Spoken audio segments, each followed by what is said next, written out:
بسم اللہ الرحمن الرحیم۔ مصافے اور حارث کے قتل کے بعد ان کے بھائی کلاب بن طلحہ نے پرچم اٹھا لیا، اسے حضرت زبیر رضی اللہ عنہ نے قتل کر دیا۔ کلاب کے بعد اس کے بھائی جلاس ابن طلحہ نے پرچم اٹھایا، اسے حضرت طلحہ بن عبید اللہ رضی اللہ عنہ نے قتل کر دیا۔ اس طرح یہ چاروں اپنے باپ کی طرح وہیں قتل ہو گئے۔ ان کے چچا عثمان بن ابو طلحہ اور ابو سعید بن ابو طلحہ بھی اسی غزوہ احد میں مارے گئے۔ اس کے بعد قریشی پرچم ارطاح بن شرجیل نے اٹھایا، اس کے مقابلے میں حضرت علی رضی اللہ عنہ آئے، وہ ان کے ہاتھوں مارا گیا۔ اس کے بعد شریح ابن کارز نے پرچم اٹھایا، وہ بھی مارا گیا۔ اس کے بعد پرچم ابو زید بن عمر نے اٹھایا، اسے حضرت قزمان رضی اللہ عنہ نے قتل کیا۔ اس کے بعد ان لوگوں کے ایک غلام سواد نے پرچم اٹھایا، یہ ایک حبشی تھا، اس نے لڑنا شروع کیا یہاں تک کہ اس کا ایک ہاتھ کٹ گیا، یہ جلدی سے بیٹھ گیا، پرچم کو اپنی گردن اور سینے کے سہارے سے اٹھائے رہا یہاں تک کہ وہ حضرت سعد بن ابی وقاص رضی اللہ عنہ کے ہاتھوں قتل ہوا۔ اب جنگ شروع ہو گئی،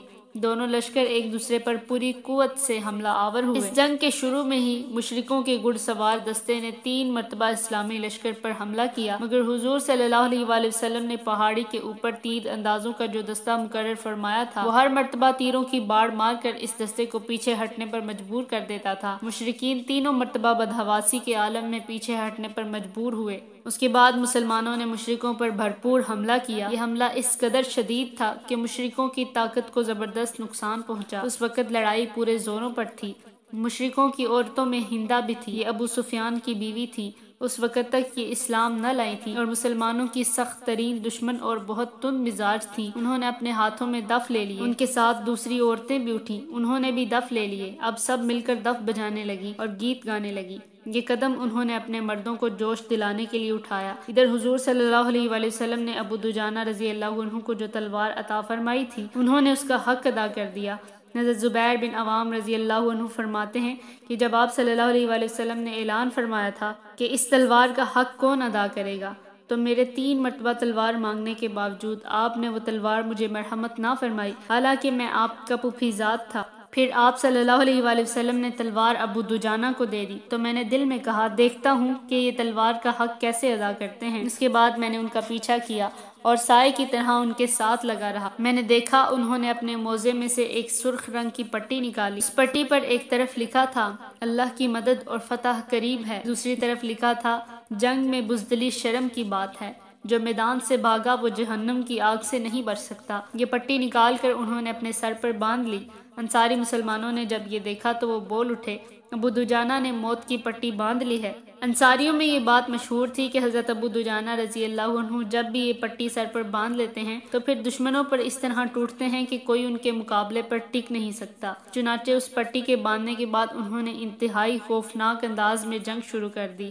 وہ دشمن پر موت بن کر گرے، انہیں گاجر مولی کی طرح کاٹ کر رکھ دیا، دشمنوں کو اس حد تک قتل کیا کہ آخر یہ تلوار مڑ گئی اور مڑ کر درانتی جیسی ہو گئی۔ اس وقت مسلمان پکار اٹھے ابو دجانہ نے واقعی تلوار کا حق ادا کر دیا۔ حضرت زبیر رضی اللہ عنہ کہتے ہیں کہ مشرکوں میں سے ایک شخص میدان جنگ میں زخمی مسلمانوں کو تلاش کر شہید کر رہا تھا، میری نظر اس پر پڑی تو میں نے دعا مانگی، یا اللہ اس کا سامنا ابو دجانہ سے ہو جائے۔ اللہ نے میری دعا قبول فرمائی اور اس کا آمنا سامنا ابو دجانہ رضی اللہ عنہ سے ہو گیا۔ اب دونوں میں تلوار کے وار ہوئے، اچانک اس مشرک نے ابو دجانہ پر تلوار بلند کی۔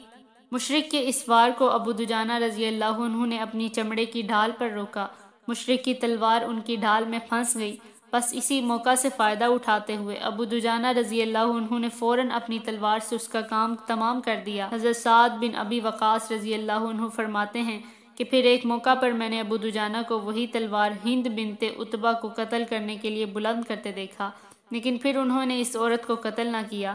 اس بارے میں جب ان سے پوچھا گیا تو انہوں نے جواب دیا میں نے مناسب نہ سمجھا کہ رسول اللہ صلی اللہ علیہ وآلہ وسلم کی تلوار سے ایک عورت کو قتل کروں، اس لیے اسے چھوڑ کر ہٹ آیا۔ حضرت حمزہ رضی اللہ عنہ بھی ان کی طرح انتہائی سرفروشی سے جنگ کر رہے تھے۔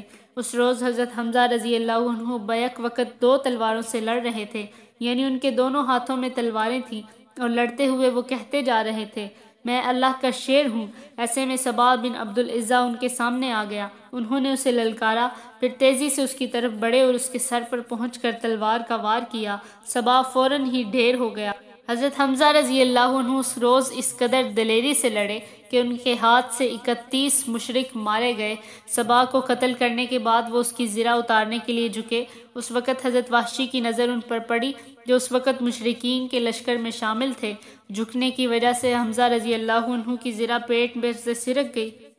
حضرت وحشی یہ واقعہ سناتے ہوئے فرماتے ہیں، میں نے فوراً نیزہ تاگ کر مارا، وہ ان کے پیٹ میں لگا۔ میں ان کی طرف بڑھا، انہوں نے مجھے دیکھا اور شدید زخمی حالت کے باوجود انہوں نے اٹھ کر مجھ پر حملہ کرنے کی کوشش کی، مگر پھر کمزوری کی وجہ سے گر گئے۔ کچھ دیر تک میں ایک طرف دبکا رہا۔ جب مجھے اطمینان ہو گیا کہ ان کی روح نکل چکی ہے، تب ان کے قریب گیا۔ وہ واقعی شہید ہو چکے تھے۔ میں وہاں سے ہٹ آیا اور اپنی جگہ پر جا کر بیٹھ گیا، کیونکہ مجھے صرف ان کے قتل سے دلچسپی تھی اور اس جنگ میں کسی کو قتل کرنے کی خواہش نہیں تھی، اور اس کی وجہ یہ تھی کہ مجھ سے وعدہ کیا گیا تھا کہ اگر میں نے حضرت حمزہ رضی اللہ عنہ کو قتل کر دیا تو مجھے آزاد کر دیا جائے گا۔ حضرت وحشی رضی اللہ عنہ حضرت جبیر بن مطعم رضی اللہ عنہ کے غلام تھے اور اس وقت تک مسلمان نہیں ہوئے تھے۔ ادھر مشرکوں کے پرچم بردار جب ایک ایک کر کے ختم ہو گئے اور کوئی پرچم اٹھانے والا نہ رہا تو ان میں بددلی پھیل گئی۔ وہ پسپا ہونے لگے، پیٹھ پھیر کر بھاگنے لگے۔ ایسے میں وہ چیخ اور چلا رہے تھے۔ ان کی عورتیں جو کچھ دیر پہلے جوش دلانے کے لیے اشعار پڑھ رہی تھیں، اب دف پھینک کر پہاڑ کی طرف بھاگیں۔ ان پر بدحواسی اس قدر سوار ہوئی کہ اپنے کپڑے نوچنے لگیں۔ مسلمانوں نے جب دشمن کو بھاگتے دیکھا تو ان کا پیچھا کرنے لگے، انہیں قتل کرنے لگے، ان کے ہتھیاروں اور مال غنیمت پر قبضہ کرنے لگے۔ اب یہاں اس موقع پر ایک عجیب واقعہ رونما ہو گیا۔ حضور صلی اللہ علیہ وآلہ وسلم نے پہاڑ کے درے پر 50 تیر انداز مقرر فرمائے تھے اور انہیں واضح طور پر ہدایات فرمائی تھیں کہ وہ اپنی جگہ نہ چھوڑیں۔ ان کے امیر حضرت عبداللہ بن جبیر رضی اللہ عنہ تھے۔ اس دستے نے جب کافروں کو بھاگتے دیکھا اور مسلمانوں کو مال غنیمت جمع کرتے دیکھا تو یہ بھی اپنی جگہ چھوڑنے لگے۔ یہ دیکھ کر حضرت عبداللہ رضی اللہ عنہ بولے، کہاں جا رہے ہو؟ ہمیں یہاں سے ہٹنا نہیں چاہیے۔ اللہ کے رسول نے ہمیں ہدایت فرمائی تھی کہ اپنی جگہ پر جمے رہنا اور یہاں سے نہ ہٹنا۔ اس پر ان کے ساتھی بولے، اب مشرکوں کو شکست ہو گئی ہے، اب ہم یہاں ٹھہر کر کیا کریں گے؟ حضرت عبداللہ رضی اللہ عنہ نے روکتے رہ گئے، لیکن وہ نہ مانے اور میدان میں چلے گئے۔ حضرت عبداللہ رضی اللہ عنہ اور چند ساتھی البتہ وہیں رکے رہے۔ ان کی تعداد 10 سے بھی کم تھی۔ انہوں نے نیچے کا رخ کرنے والوں سے کہا، ہم رسول اللہ صلی اللہ علیہ وسلم کے حکم کی خلاف ورزی ہرگز نہیں کریں گے۔ اس طرح وہاں 10 سے بھی کم مجاہد رہ گئے۔ اس وقت حضرت خالد بن ولید کی نظر اس درے پر پڑی۔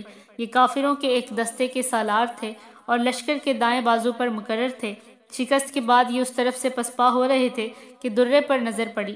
جنگ کے دوران بھی یہ اس طرف سے بار بار حملہ کرنے کی کوشش کرتے رہے تھے، لیکن 50 تیر اندازوں کے تیروں کی بوچھاڑ نے ان کی پیش قدمی روک دی تھی۔ اب انہوں نے دیکھا کہ وہاں 50 کے بجائے چند مسلمان رہ گئے ہیں، تو یہ اپنے دستے کے ساتھ ان پر حملہ آور ہوئے۔ ان کے دستے کے ساتھ ہی اکرمہ بن ابو جہل بھی اپنے دستے کے ساتھ اس طرف پلٹ پڑے۔ اس طرح پورے 2 دستوں نے ان چند مسلمانوں پر حملہ کر دیا۔ ان کا یہ حملہ اس قدر زبردست تھا کہ پہلے ہی حملے میں حضرت عبداللہ ابن جبیر رضی اللہ عنہ اور ان کے ساتھی شہید ہو گئے۔ مشرکوں نے حضرت عبداللہ ابن جبیر رضی اللہ عنہ کی لاش کا مسئلہ کیا، یعنی ان کے کان، ناک، ہاتھ اور پیر کاٹ ڈالے۔ ان کے جسم پر اتنے نیزے لگے تھے کہ پورا جسم چھلنی ہو کر رہ گیا تھا، لیکن آفرین ہے اس مرد مجاہد پر کہ وہ حضور صلی اللہ علیہ وآلہ وسلم کے حکم پر وہاں سے نہ ہٹے۔ اب ان دونوں دستوں نے اس درے کی طرف سے مسلمانوں کی پشت پر اچانک بہت زور کا حملہ کیا۔ مسلمان اس وقت مال غنیمت لوٹنے میں مصروف تھے۔ ان میں سے اکثر نے اپنی تلواریں نیام میں ڈال لی تھیں۔ اس تابڑ توڑ حملے نے انہیں بدحواس کر دیا۔ کافر اس وقت پورے جوش کی حالت میں یا حبل یا عزہ کے نعرے لگا رہے تھے، یعنی اپنے بتوں کے نام پکار رہے تھے۔ مسلمان اس حملے سے اس قدر بدحواس ہوئے کہ ادھر ادھر بھاگنے لگے۔ اس وقت انہوں نے جتنے کافروں کو قیدی بنا لیا تھا یا جتنا مال غنیمت لوٹ چکے تھے وہ سب چھوڑ کر بھاگ کھڑے ہوئے۔ مشرکوں کا پرچم اس وقت زمین پر پڑا تھا۔ ایک مشرک عورت بنت علقمہ کی نظر اس پر پڑی تو اس نے لپک کر اس کو اٹھایا اور بلند کر دیا۔ مشرک جو بھاگ رہے تھے اپنے پرچم کو بلند ہوتے دیکھ کر پلٹ آئے اور جان گئے کہ جنگ کا پانسا پلٹ چکا ہے۔ اب سب دوڑ دوڑ کر اپنے پرچم کے گرد جمع ہونے لگے اور بدحواس مسلمانوں پر حملہ آور ہونے لگے۔ ایسے میں ایک مشرک ابن کمیہ نے پکار کر کہا، محمد قتل کر دیے گئے۔ معاذ اللہ، اس خبر نے مسلمانوں کو اور زیادہ بدحواس کر دیا۔ ایسے میں ایک صحابی نے کہا، اب جب رسول اللہ صلی اللہ علیہ وآلہ وسلم قتل ہو چکے ہیں تو ہم لڑ کر کیا کریں گے؟ اس پر کچھ اور صحابہ اکرام رضی اللہ عنہم نے کہا اگر اللہ کے رسول اللہ صلی اللہ علیہ وسلم شہید ہو گئے ہیں تو کیا تم اپنے نبی کے دین کے لیے نہیں لڑو گے تاکہ تم شہید کی حیثیت سے اپنے خدا کے سامنے حاضر ہو؟ حضرت ثابت بن دحداح رضی اللہ عنہ نے پکار کر کہا اے گروہ انصار، اگر محمد صلی اللہ علیہ وسلم شہید ہو گئے ہیں تو اللہ تعالیٰ تو زندہ ہے، اسے تو موت نہیں آ سکتی، اپنے دین کے لیے لڑو، اللہ تمہیں فتح اور کامرانی عطا فرمائیں گے۔ یہ سنتے ہی انصار کے ایک گروہ نے مشرکوں کے اس دستے پر حملہ کر دیا جس میں خالد بن ولید، اکرمہ بن ابو جہل، عمر بن عاص اور زرار بن خطاب موجود تھے، اور یہ چاروں زبردست جنگجو تھے۔ انصار کے جواب کے حملے میں خالد بن ولید نے ان پر جوابی حملہ کیا۔ اس جوابی حملے میں ابن دحداح رضی اللہ عنہ اور ان کے ساتھی شہید ہو گئے۔ بدحواسی کے عالم میں کچھ لوگ مدینے کی طرف پلٹ پڑے تھے، ان کے راستے میں ایمن آ گئی۔ وہ بولی مسلمانوں، یہ کیا تم پیٹھ پھیر کر جا رہے ہو؟ اس پر وہ پلٹ پڑے اور مشرکوں پر حملہ آور ہوئے۔ دوسری طرف مسلمانوں کے تتر بتر ہو جانے کی وجہ سے مشرکوں کے ایک گروہ نے نبی کریم صلی اللہ علیہ وآلہ وسلم پر حملہ کر دیا۔ آپ صلی اللہ علیہ وآلہ وسلم اس سخت وقت میں بھی ثابت قدم رہے اور اپنی جگہ پر جمے رہے۔ اس عالم میں آپ صلی اللہ علیہ وآلہ وسلم اپنے صحابہ رضی اللہ عنہم سے فرما رہے تھے اے فلاں میری طرف آؤ، اے فلاں میری طرف آؤ، میں اللہ کا رسول ہوں۔ ہر طرف سے آپ صلی اللہ علیہ وسلم پر تیروں کی بچھاڑ ہو رہی تھی۔ اس حالت میں ان تیروں سے اللہ تعالیٰ نے آپ صلی اللہ علیہ وسلم کی حفاظت فرمائی۔ اس نازک وقت میں صحابہ کرام رضی اللہ عنہم کی ایک جماعت آپ صلی اللہ علیہ وسلم کے گرد جمع رہی۔ یہ جماعت مشرکوں کے مسلسل حملوں کو روک رہی تھی، خود کو پروانوں کی طرح نبی کریم صلی اللہ علیہ وآلہ وسلم پر قربان کر رہی تھی۔